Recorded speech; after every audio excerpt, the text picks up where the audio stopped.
I'm Bea Bonafini and I'm doing the Art Explora Cross-Residency Programme in Malta.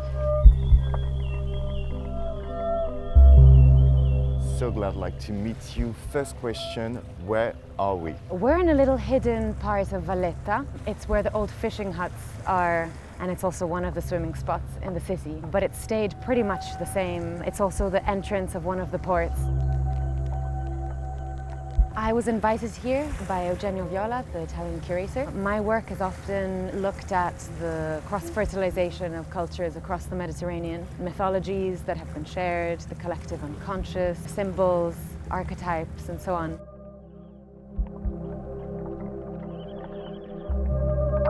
I'm Italian and I've travelled quite extensively around the Mediterranean, but it's my first time here in Malta, bang in the heart of the Mediterranean where there's been so much passage right from the Phoenicians onwards. And it's a place where still you have migration happening from North Africa, from other places, and integrating with contemporary life. So it's really interesting for me to see that as an artist who works with fragments that are pieced back together.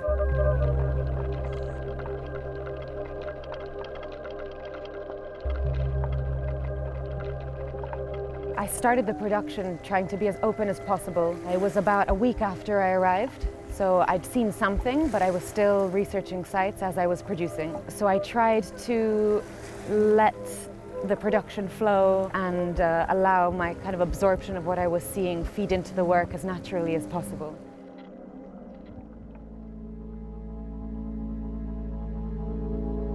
How long did the residency last? When did you start to work on this? The entire residency was a month long. I started working on these in my second week. I think of my work often in connection with other works and with other materials.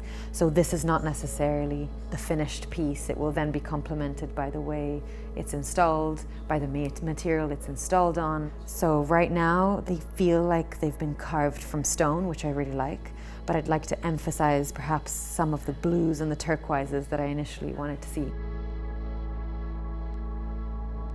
It's the first time you work with this kind of material. Yeah, I chose glazes that were more opaque and mineral in texture so that the final effect was almost like a washed out color with a salty mineral finish that feels really rough. I sprayed them, so I didn't do any dipping. They're new techniques for me, so they were all experiments. In the tails, they're almost carved with little gestures, with little marks, like some of the decorations that you find at the entrance of the Neolithic temples. Whereas the inside is much more almost like the skeleton of a fish or the inside of an old boat.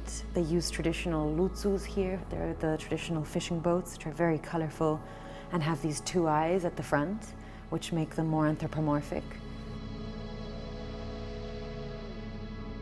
It's crazy because we can also find a lot of your previous work in those work all around the Mediterranean. There are like a strong connection. You feel that also? Yeah, definitely. In the end, the body of water that makes up the Mediterranean is one whole body, and it travels without borders from one shore to the next. I think this is definitely a connection also between the human and the non-human, where bodies can become a wave or can become a seal tail or a shrimp or a boat or a human body again.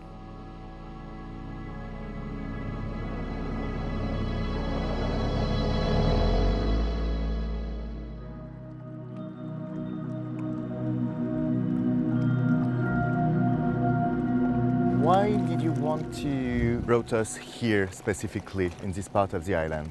This is one of the parts of the island that reminds me most of Gozo, with its really natural beauty and the collaboration between humans and nature, with the salt pans being right on the edge of the water.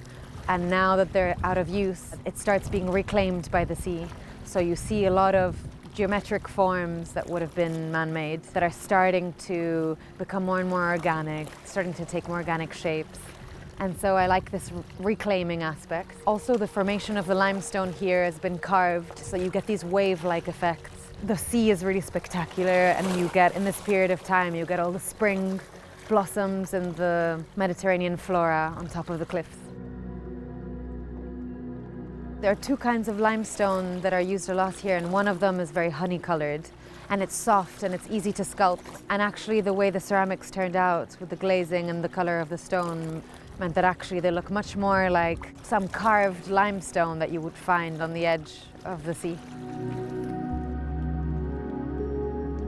Why is it important for you to take the time to do some residency in your career? For me, it's a time to be open like a sponge. I absorb my surroundings in a way that I don't do when I'm in my kind of normal everyday environment in the city in which I live. But it's also the time I have to experiment and be open to some failures and just push my practice in new ways. Chasing deadlines, having shows coming up, and being in the studio, it becomes a really beautiful, repetitive practice, but one that also needs time to breathe and go in unknown directions and just play. So a residency like this, especially ones that don't require you to produce something at the end, or that don't have an exhibition, I think relieves some of that pressure and allows you to go into unknown directions much more playfully.